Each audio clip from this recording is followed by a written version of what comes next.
जब उनको लेने के लिए आए हैं विश्वामित्र दशरथ के पास, तो विश्वामित्र से दशरथ ने पूछा, आप तो इतने तेजस्वी राजर्षि हैं, थोड़ा सा जल लेकर छिड़केंगे तो राक्षसों का नाश हो जाएगा। आप मेरे बेटे को क्यों ले जाना चाहते हैं? विश्वामित्र ने कहा, मैं ऋषि हूँ, मुझे क्रोध वर्जित है, मैं क्रोध नहीं कर सकता। तुम्हारा लड़का मर्यादा पुरुषोत्तम है। पुरुषोत्तम मतलब पुरुषों में उत्तम, देवताओं में उत्तम नहीं, पुरुषों में उत्तम। इसलिए मैं उसे लेने आया हूँ। जो मुझे कराना है वो कर सके। दशरथ में फिर भी मोह है, राम में मोह नहीं है। दशरथ 7 बार राम का नाम लेकर प्राण छोड़ गए। भाई आप ही ने तो वरदान लिया था, आप ही के आदेश पर लड़का बाहर गया, खुद को कन्विंस करो। लेकिन नहीं, मानस कहती है कि राम राम कह राम, राम कह राम, राम कह राम। क्या हुआ उसके बाद? भूप गयो शुरधाम, राजा भगवान के यहाँ चला गया। और इसके बाद भी दशरथ का लोभ बना रहा अपने बेटों को लेकर। जब रावण का वध कर लिया राम ने, तो आकाश में सब देवता आए, तो राम के पिता दशरथ भी आए, और मरने के बाद भी बेटे से प्रेम बना रहा। बताइए, राम ने देखा कि सब लोग मुझे प्रणाम कर रहे हैं, सब लोग मुझे प्रशंसा कर रहे हैं, ये जो मेरे पिता हैं ये कुछ ज़्यादा भावुक हो रहे हैं, आंसू बह रहे हैं, कांप रहे हैं, बड़े खुश हैं, फूल फेंक रहे हैं। राम को लगा इनके अंदर मोह रहेगा, मोक्ष नहीं मिलेगा। इसलिए कितनी अद्भुत पंक्ति गोस्वामी जी ने लिखी, ऐसा शायद ईश्वर ऐसे बच्चे सबको दे, ईश्वर पिता दे ना दे, ऐसा बच्चा सबको दे। अपने पिता को बड़ी कड़ी आंखों से दे राम ने। चितई पितई दी नहीं दृढ़ धर्मा, गोस्वामी जी ने लिखा है। पिता को थोड़ी कठोर दृष्टि देख करके कहा है कि भाई आप दिवंगत हो गए हो, अब मैं क्या आपका पुत्र और क्या मेरे पिता, आप इन देवताओं के साथ निर्मुक्त होकर रहिए। जो बंधा रहे वो मानव, और जो मुक्त हो जाए वो देवता।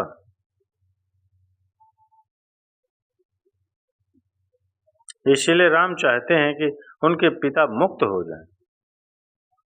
राम वन जा रहे हैं, पूरी अयोध्या आंसुओं से भरी हुई है। गोस्वामी जी लिखते हैं, तापस वेश विशेष उदासी, 14 वर्ष राम वनवासी। 14 साल के लिए राम वन जा रहे हैं। अगर कभी समय मिले तो श्रीमद् वाल्मीकि रामायण का वो 3 पेज पढ़ना जहाँ कौशल्या अपने बेटे को समझा रहे हैं। अद्भुत है, रोती जा रही हैं और समझा रहे हैं। कौशल्या का स्वस्ति वाचन। गोस्वामी जी लिखते हैं कि बंदों कौशल्या दिह प्राची, प्राची दिशा मतलब पूरब दिशा जैसी मैं कौशल्या को प्रणाम करता हूँ, जिसकी कोख से ये सूर्य पैदा हुआ। सूर्य कहाँ से निकलता है? पूरब से निकलता है। कीरति जातु जासु सकल जग माची। कौशल्या स्वस्ति वाचन कर, भरा हुआ कंठ है, आंसू बह रहे हैं, और राम से कहती हैं, हे राम, जंगल में प्रकृति तेरी शरीर सांपों से रक्षा करे। कहती हैं, इंद्र तेरी रक्षा करे, मरुद तेरी रक्षा करे, वरुण तेरी रक्षा करे, और बेटा जो भी तेरी रक्षा करता रहेगा मैं रोज उसका दीपक जलाऊंगी यहाँ। लेकिन एक बात जो आखिर में कहती हैं, वही राम की माँ हो सकती थी। और बेटा तू ये मत पूछना जंगल में और जहान में नगर में रास्ता कौन सा हो, तू जिसका प्रतीक है सत्य उसी के रास्ते चलना। और फिर एक बार कहती हैं, और चिंता मत कर, जिस धर्म की तू रक्षा करता है वो धर्म तेरी रक्षा करेगा। धर्मो रक्षति रक्षिता, धर्म रक्षा करता है। तो राम तुम उसी मार्ग पर चलो, जो सत्य हो, कल्याणकारी हो, वो तुम्हारी रक्षा करे। ऐसे राम का निर्माण ऐसे परिवार के साथ हुआ है। उनके चारों तरफ जो परिजन हैं, जो उनके लोग हैं, राम के भाई भरत, जिन पर सबसे कम चर्चा होती है, सबसे कम भरत पर बोला गया है। लक्ष्मण उनके साथ 24 घंटे रहते हैं। शत्रुघ्न पर तो कम ही बोला गया, भरत पर सबसे कम बोला गया है। सरस्वती ने देवताओं के कहने पर मंथरा की बुद्धि फेर दी। सरस्वती ने देवताओं के कहने पर कैकेयी की बुद्धि फेर दी। लेकिन जब भरत ने कहा कि मैं भैया को वापस लेने आ जा रहा हूँ तो देवताओं में खलबली मच गई। बोले अब तो अब यार अब ये तो गया है और इसको लेने ये चल दिया, और राम भावुक भी हैं, इसके प्रेम में वापस भी आ सकते हैं, आ न जाए। तो देवताओं ने सरस्वती को कहा कि तुम बात कर दो। तो क्या कहती है सरस्वती? देवताओं से कहती है कि 1000 आंखें होने के बाद भी जिसको सुमेरु न दिखता हो, तुम मूर्ख हो क्या? मोशो कहत भरत मति फेरी, मुझसे कहते हो कि भरत की मति फेर दूं? दुनिया में किसी की भी भ्रष्ट कर सकती हैं, पर भरत की बुद्धि भ्रष्ट नहीं होती मेरे कारण से। भरत की बुद्धि नहीं भ्रष्ट कर सकती मैं। भरत जब भैया को ढूंढते हुए निकले तो पूरे खानदान को लेकर निकले। भरत ने कहा किसी की तो मान लेंगे, कौशल्या के मान लेंगे, ससुर को भी लेकर के गए। जब पहली रात भरत पर वहीं रुके जहां राम रुके थे, भरद्वाज के आश्रम में। सुबह चलते समय भरत संकोच में थे, तो भरद्वाज ने कहा कि राजन, क्योंकि राजा हो चुके थे, आपके चेहरे पर संकोच है। तो भरत ने डरते हुए कहा कि महर्षि, मैं डरा हुआ हूँ। मेरी माँ ने इतनी बदतमीजी की बात कर दी। मैं बाहर था, भरत को नहीं बताया गया था कि पिता दिवंगत हो गए। भरत को संदेश भेजा गया था तो उसमें ये नहीं कहा गया था कि पिता खत्म हो गए हैं, ये कहा गया था कि कोई इमरजेंसी है, घर आओ, ये आपको पता होगा। अयोध्या के बाहर नंदीग्राम में इनके पूर्वजों का एक मंदिर था जहाँ इनके पूर्वजों की प्रतिमाएं लगी हुई थी, मानधाता की, दिलीप की, रघु की, आज की, नहुष की। वहां भरत रास्ते में रुके अपनी सेना के साथ पूजन करने के लिए कि पूर्वजों का पूजन कर लें, पुरखों का। पुरोहित में हाथ में थाली दी। पहले इनका पूजन प्रथु, जिनके कारण पृथ्वी कहलाती है, इनके मानधाता का, फिर राजा बलि का जिन्होंने अपना मांस दे दिया था, रंतिदेव का पूजन करते करते आज रघु दिलीप तक आए, और जैसे ही उन्होंने अगली मूर्ति देखी तो देखी पिताजी की मूर्ति। तेज तो थे ही, उन्होंने पुरोहित की तरफ, ये क्या? पुरोहित की आंख में आंसू, उसने कहा कि महाराज नहीं रहे, और भरत के हाथ से थाली छूट गई। भरत ने कहा मुझे किसी ने बताया क्यों नहीं कि पिताजी दिवंगत हो गए, क्या हुआ था? बोले राम को वनवास मिल गया। भैया को वनवास क्यों मिल गए? आपकी माँ ने मांग लिया। भरत घोड़ा दौड़ाते हुए अयोध्या तक पहुंचे, रोते हुए। सोच के देखिए, भरत जैसा भाई भ्रातृत्व में राम किसी का उदाहरण नहीं देते, लक्ष्मण का भी नहीं देते। जब हनुमान को गले लगाते हैं तो ये नहीं कहते हैं कि तुम लक्ष्मण जैसे भैया हो मेरे, तुम मोहि प्रिय ही भरत श्याम भाई। भरत जैसे देना हुआ है जब कोई प्यारा उदाहरण, हमने दिया है सिर्फ तुम्हारा उदाहरण।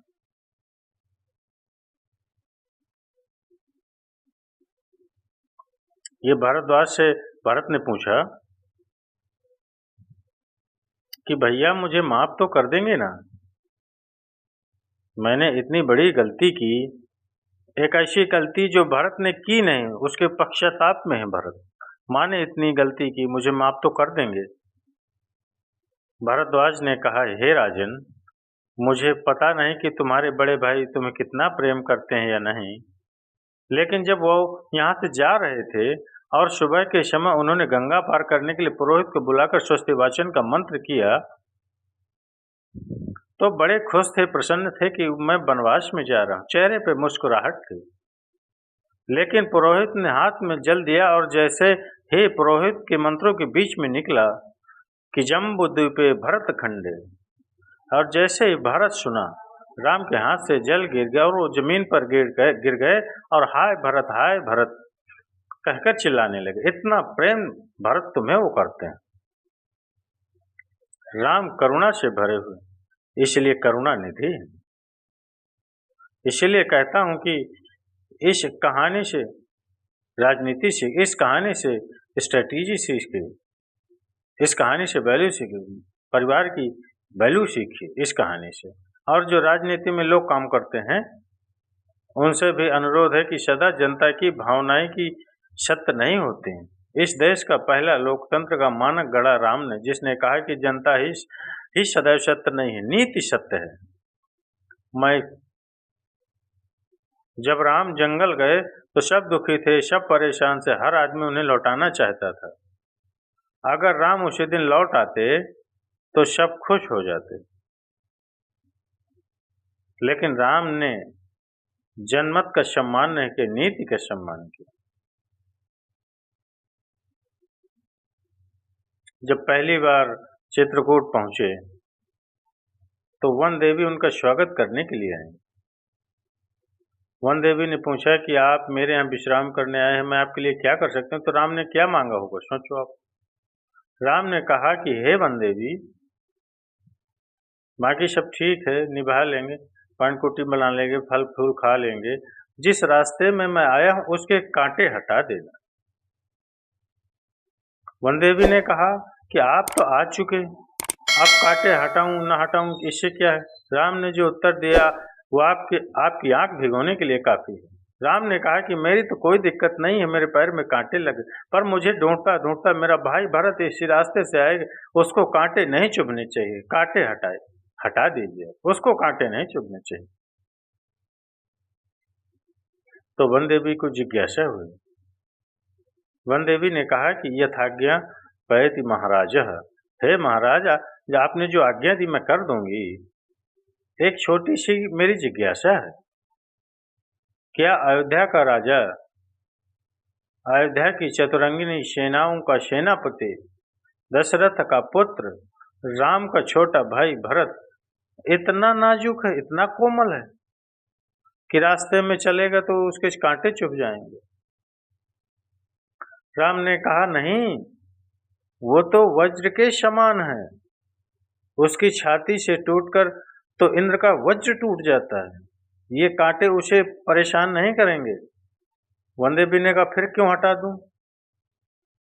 बोले परेशानी यह है कि जब उस रास्ते पर वो आएगा, अगर एक कांटा भी चुभा तो उसका दिल ये सोच कर टूट जाए कि मेरे कारण मेरे भैया को इन कांटों को झेलना पड़ा है, ये सोचेगा वो, उसका दिल टूट जाएगा। बिना चप्पलों के भरत चले, और जब चले तो भाई मृदु भूमि सकुच मन मनहि, भूमि भी संकोच से भर गए। कोमल चरण चलत बिनु पनहि, कोमल चरण चलत बिनु पनहि, भई मृदु भूमि सकुच मन मनहि। इसका मतलब ये है कि भगवान स्वयं कष्ट सह सकते हैं, पर जो उन्हें प्रेम करता है वो कष्ट सहे, ये उन्हें स्वीकार नहीं, वो उन्हें स्वीकार नहीं।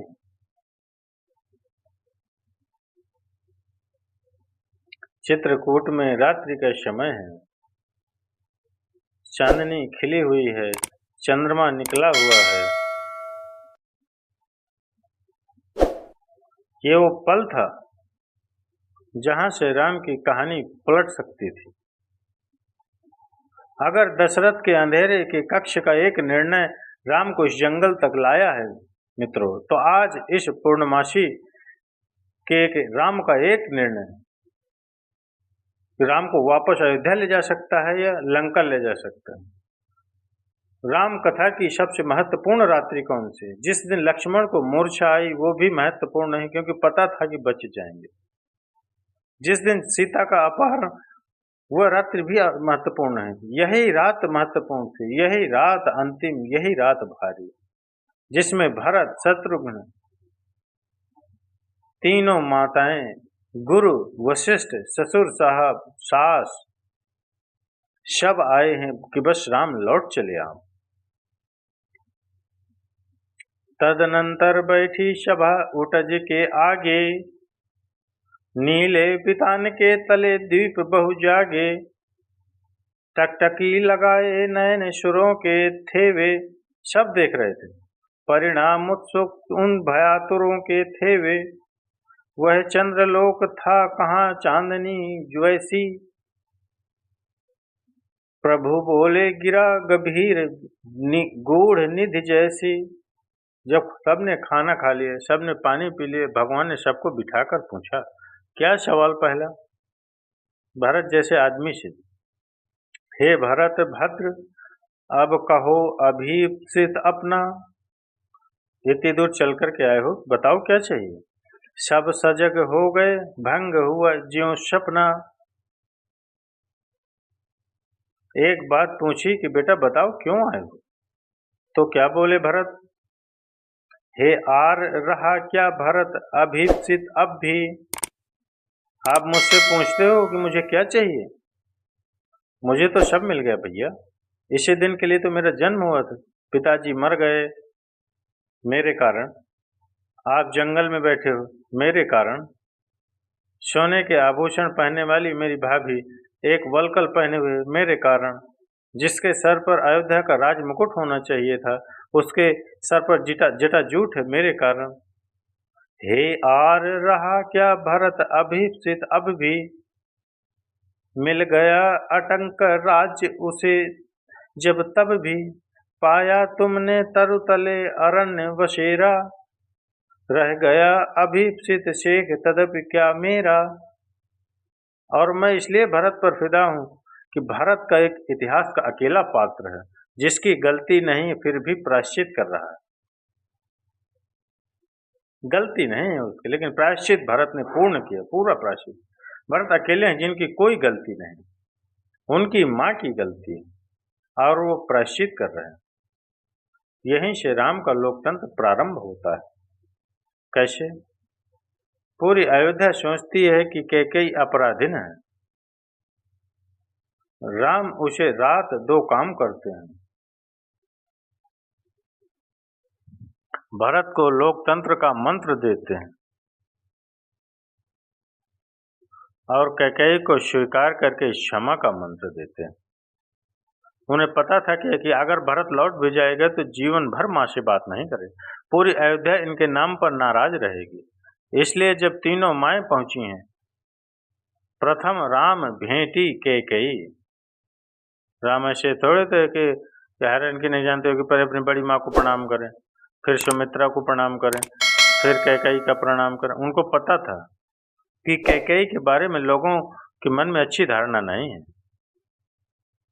अगर देश के प्रधानमंत्री आपके प्रदेश के मुख्यमंत्री किसी ऐसे व्यक्ति को मिलने जिसके बारे में अच्छी धारणा ना बन रहे तो आपकी धारणा बदलती है कि प्रधानमंत्री मिले थे, मुख्यमंत्री मिले थे, इसका मतलब अच्छा है, ऐसे वैसे प्रशंसा कर दें तो वो तो राम है।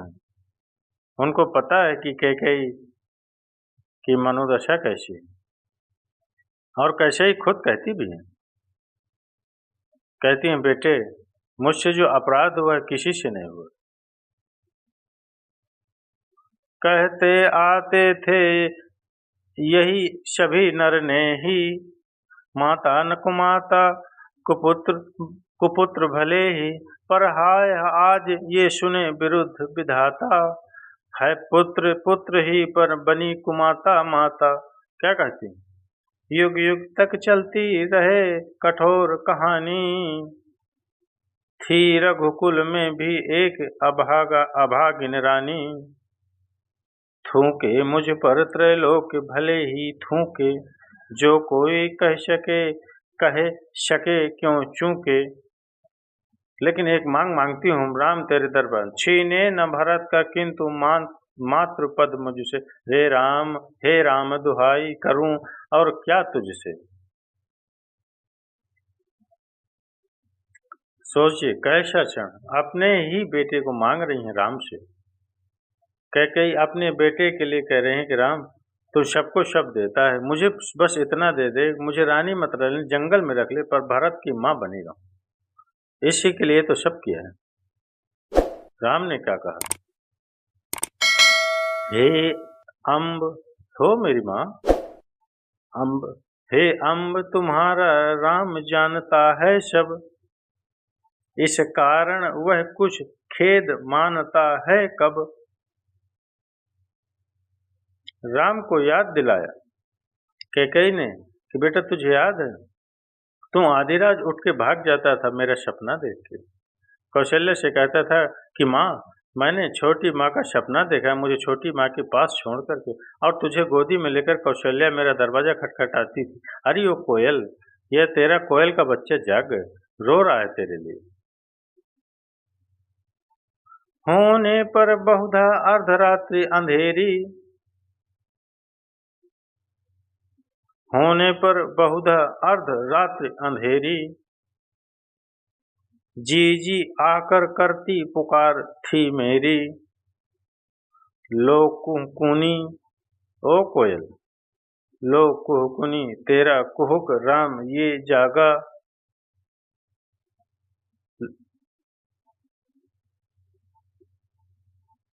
निज मंझली माँ का स्वप्न देख उठ भागा।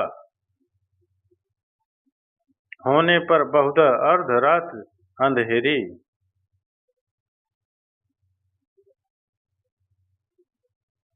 राम ने क्या कहा? मैं वही राम, तुम वही कैकेयी मेरी। 100 बार धन वह एक लाल की माई। कौन? 100 बार धन वह एक लाल की माई, जिस जननी ने है जना भरत सा भाई।